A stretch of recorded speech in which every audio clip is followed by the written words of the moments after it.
everybody, you are welcome in our channel. This video is a brief description of biology. So, without wasting time, let's get started. Foundation of biology stands on four big pillars: cell theory, evolution, genetics and homeostasis. Cell theory का मतलब है कि सारी living things cell से बनी है और हर new cell एक पुरानी सेल से सेल डिवीज़न के थ्रू अराइज हुई है। सेल छोटे छोटे बिल्डिंग ब्लॉक्स होते हैं और ये छोटे बिल्डिंग ब्लॉक्स कैपेबल होते हैं ग्रो करने में, प्रोटीन प्रोड्यूस करने में, डिवीज़न और मल्टीप्लिकेशन करने में and other cool stuff thanks to process of metabolism. What I had said. What is metabolism? It is a simple process जो कि कन्वर्ट करती है फूड को एनर्जी में और बिल्डिंग मटेरियल्स में। बट क्या ये मेन फंक्शन है सेल का?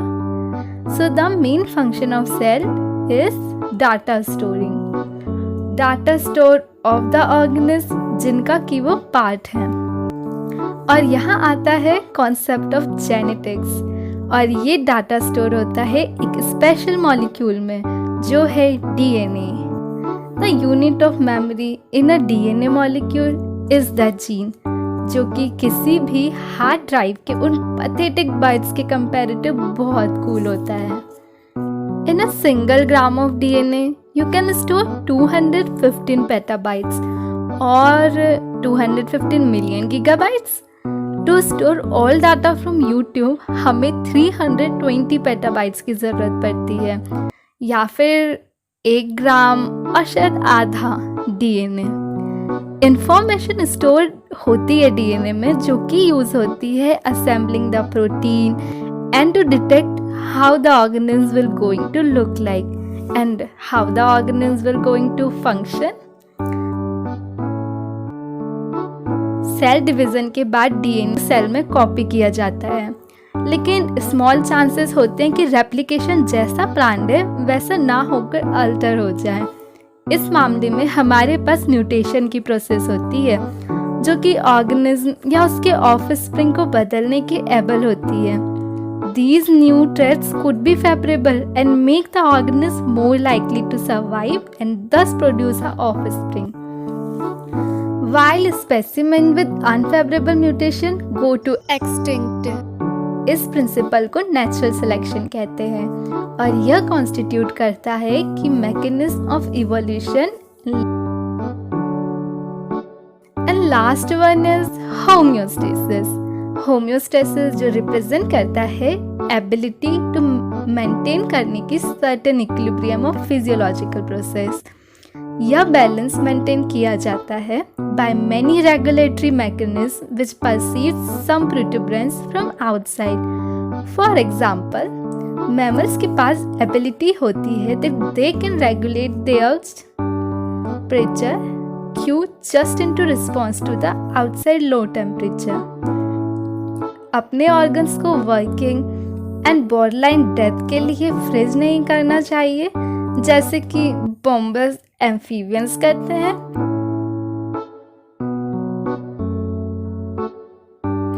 For something to be classified as a living being, cell होना बहुत ज़रूरी है ताकि होम्योस्टेसिस को बनाए रखा जा सके। बट एक लिविंग ऑर्गेनिज्म क्या होता है, उसे हम कैसे पहचानेंगे? तो एक लिविंग ऑर्गेनिज्म को होने के लिए कुछ प्रोसेस होना ज़रूरी होती है, जैसे it should go on metabolism, should have a life cycle, be able to grow, adapt to the environment and reproduce.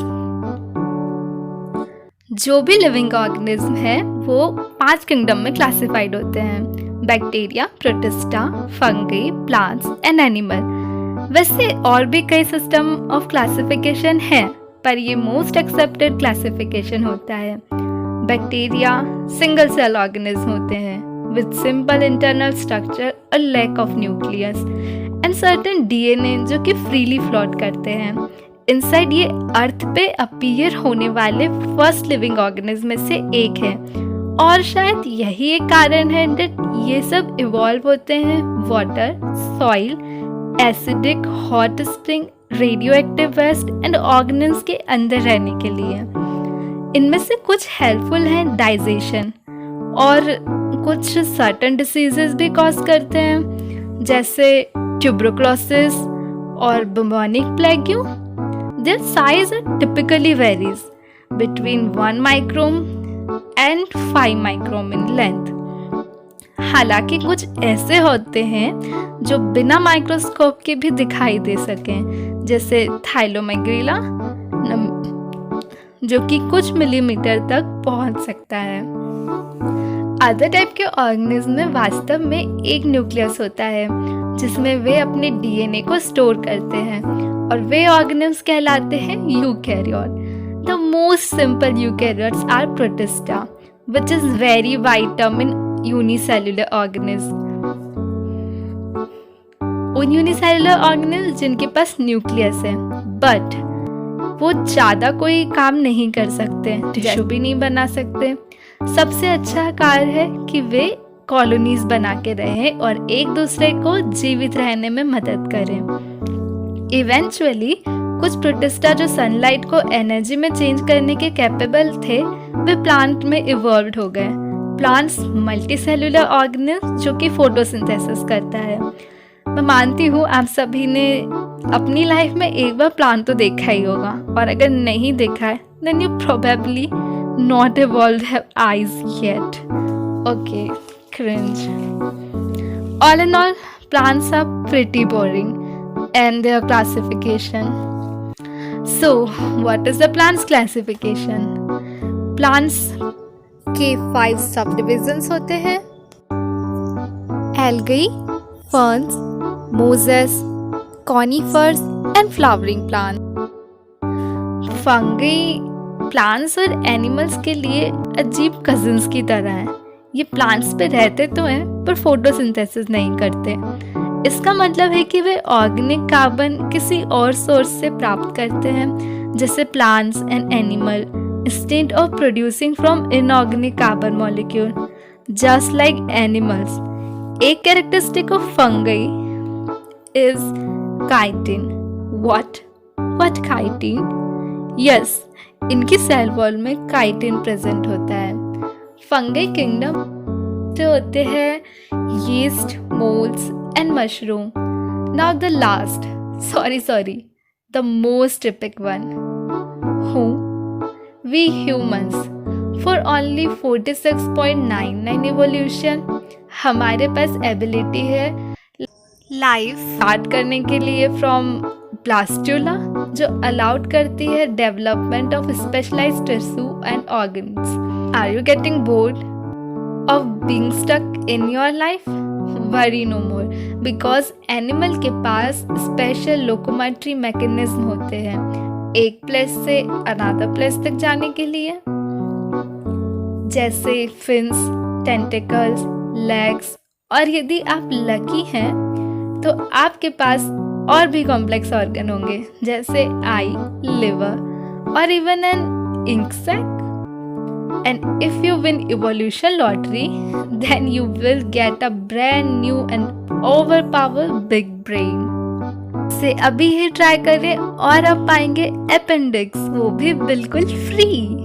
Beside this type of cringe, there are also virus, viroids, prions, AI, artificial intelligence, जो कि according to scientists living beings नहीं है, because they don't have ability to reproduce. All these kingdoms are further divided into phylum, classes, orders, families, genera, and species.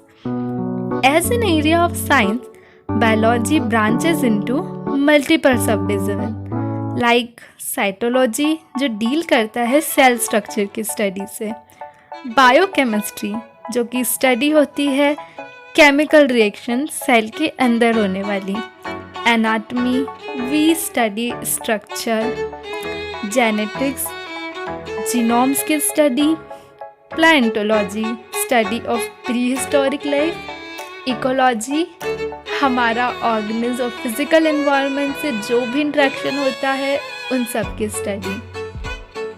Botany, zoology, mycology, plants, animal और fungi के बारे में study respectively.